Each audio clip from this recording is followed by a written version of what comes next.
Donc j'ai envie d'évoquer la place de la femme dans la famille en évoquant dans ces lignées de femmes, qu'est-ce qui se passe? Il y a des croyances qui sont véhiculées, croyances autour de notre capacité à réussir dans la vie, croyances sur notre capacité au bonheur, croyances sur le fait qu'il faut travailler dur ou pas, croyances qu'on a le droit à l'amour ou pas. Alors comment ça se passe quand il y a des croyances dans les familles? Eh bien soit, et ce sont des croyances invisibles, entendons-nous, soit nous reproduisons ce que nous avons, soit nous prenons le contre-pied pour éviter de faire la même chose. Mais comprenez que tant que nous essayons de faire la même chose, ou bien le contraire, nous sommes toujours ficelés à ces croyances d'origine. Revenons peut-être sur la place de la femme dans sa famille d'origine. Premièrement, comment ça se passe dans les familles en Europe? Eh bien, dans l'inconscient familial, on attend en fait un garçon. Parce qu'il va porter le nom, il y a une attente par rapport au fait qu'il porte le nom. Et éventuellement, dans notre contexte agricole ou viticole, il y a une attente par rapport au fait qu'il va pouvoir reprendre l'exploitation. Quand c'est une fille qui arrive la première, eh bien, parfois on se dit, bon, c'est pas grave, ce sera pour la prochaine fois. Quand le garçon arrive enfin, la mission de la femme en tant que mère, on pourrait dire, c'est fait. Mission accomplie, le garçon est là. Ce qui d'ailleurs se passe parfois au niveau des femmes, c'est que la sexualité s'arrête une fois que le garçon arrive. Comme si mission accomplie, j'ai plus rien à devoir à cet homme. Si le garçon arrive en deuxième position, il se peut que la fille soit zappée dans son rôle d'aîné. Pourquoi? Tout simplement parce que c'est le garçon et que c'est le garçon qu'on attendait. Pour trouver sa place, il va être important de savoir quel est mon rang dans la fratrie. Ça veut dire, suis-je le premier enfant, le deuxième enfant, le troisième, etc. Et quand on parle de place en incluant les enfants qui n'ont pas survécu. Ce sont aussi bien les fausses couches que les enfants qui sont morts en bas âge. Autrement dit, si dans une famille, il y a eu un premier enfant vivant, une fausse couche et un troisième enfant vivant, eh bien, le deuxième enfant des vivants, on va dire, sera en réalité le troisième enfant. Et c'est très important, avec le décodage des constellations familiales, de bien savoir quelle est notre place. Pourquoi? Parce que si j'arrive après un enfant fausse couche ou un enfant qui est mort en bas âge, eh bien, dans l'inconscient de l'enfant, souvenez-vous que les enfants se sentent toujours responsables de tout ce qui se passe, y compris tout bébé, il se dit, si l'autre avait vécu, moi, je ne serais pas là.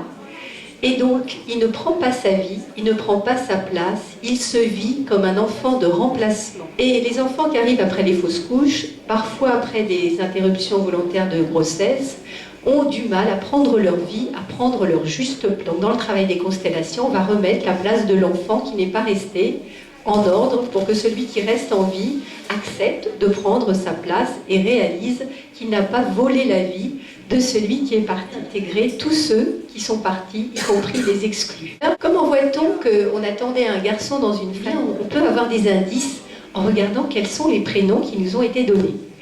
Par exemple, si je m'appelle Dominique, Frédéric ou Michel, en tant que femme bien sûr, je peux légitimement suspecter qu'on attendait un garçon. De la même façon, si j'ai un prénom auquel on a rajouté un « e » à la fin, je peux m'attendre aussi à ce que dans mon clan, on ait attendu un garçon plutôt qu'une fille.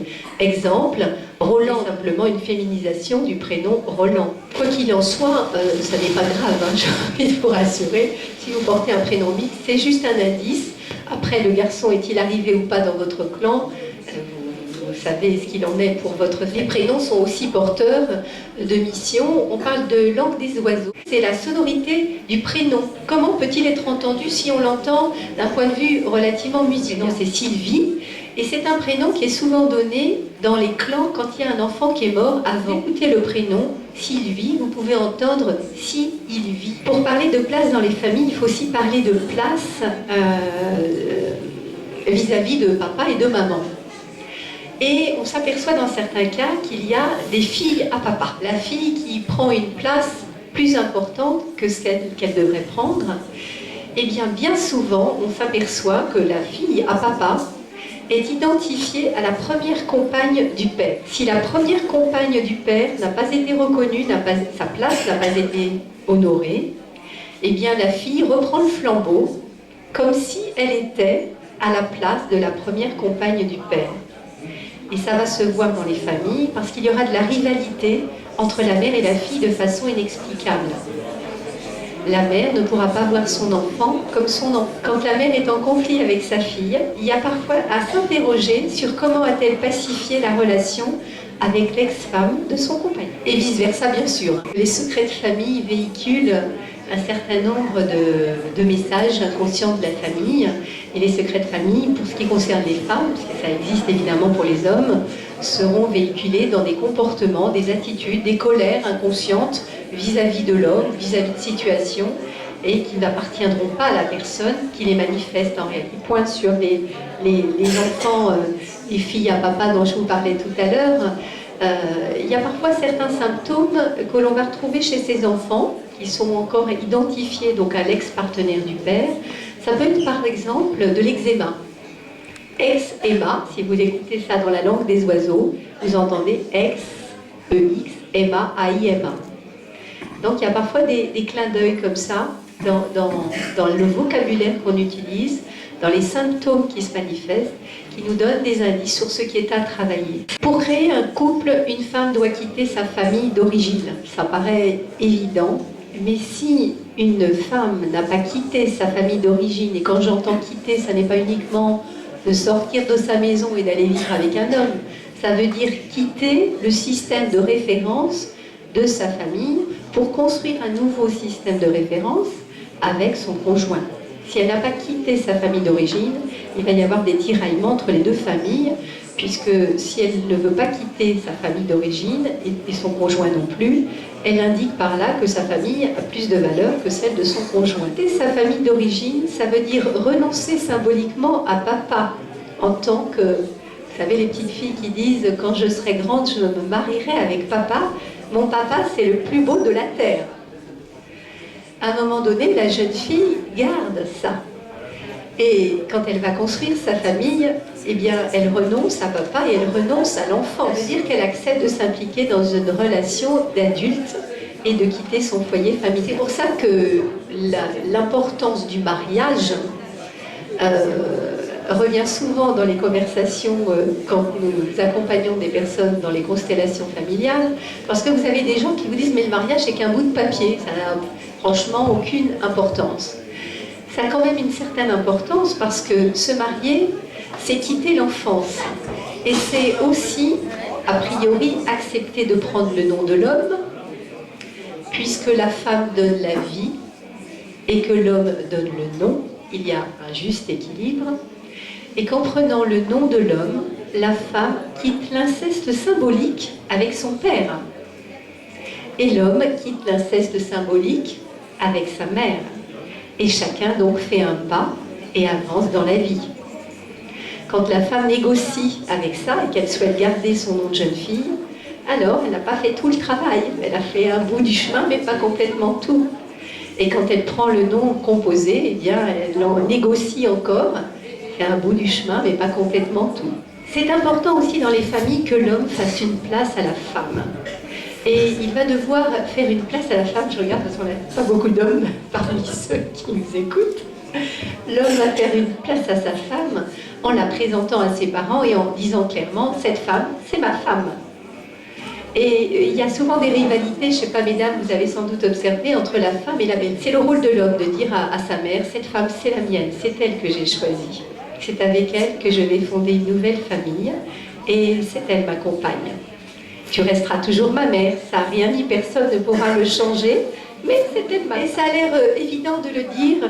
Quand je fais des constellations familiales, je vois qu'il y a des femmes, des mères qui sont toujours placées à côté de leur fils et que la femme est à 3 km dans la pièce.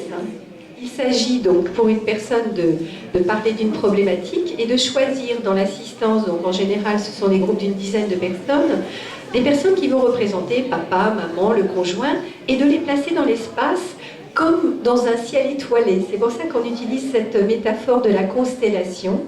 Et c'est la relation des personnes les unes avec les autres qui va donner une idée de comment ça fonctionne entre les personnes. C'est également le ressenti des représentants qui vont se sentir bien, se sentir mal, avoir mal au cœur, se sentir en colère contre telle ou telle personne, qui nous donne des indications sur ce qui se passe dans le système familial. C'est donc dans ces constellations qu'on peut parfois s'apercevoir que la mère est restée près de son fils comme si elle était sa femme et ne fait absolument pas la place à ça. C'est important pour chacun de respecter les anciens partenaires. Nous sommes dans une société qui vit des couples qui se succèdent et par conséquent, il n'est pas rare d'avoir des couples qui auront, pour l'un ou pour l'autre, eu d'autres partenaires. Ça va être important de pacifier la relation de chacun avec l'ex de l'autre et avec son ex aussi. Et ça veut dire quoi pacifier? Ça veut dire l'aimer, hein? On n'est pas obligé d'être d'accord avec des comportements qui nous déplaisent. C'est juste une question de hiérarchie, d'arriver dans l'ordre. C'est juste de reconnaître la place. Ok, tu étais là avant moi, j'honore et je respecte ta place. C'est même pas besoin de le dire à la personne, vous pouvez le dire dans votre cœur et simplement vous adresser symboliquement à l'autre. Et d'une certaine façon, vous pourriez même rajouter « Merci d'avoir préparé cet homme pour moi ». Ne lui en voulez pas tant que ça. Chacun sa place, chacun son rôle. Le prix à payer, c'est ce que je vous disais, c'est qu'il y a un des enfants de ce nouveau couple qui va se sentir investi du rôle de reprendre la place de l'exclu. Et ça va générer des conflits entre la mère et sa fille, par exemple, ou entre le père et son fils. Ce qui serait dommage, c'est déjà pas simple dans une famille ordinaire. Si on rajoute en plus l'impact des anciens conjoints, ça rend les choses plus compliquées. Si j'accepte l'autre tel qu'il est, si j'accepte mon conjoint tel qu'il est, alors il peut changer. Mais si je veux qu'il change, alors, par respect pour lui-même, il ne va pas pouvoir changer. Donc j'ai envie de vous dire que pour que chacun ait sa place, il faut d'abord apprendre chacun à respecter l'autre là où il en est.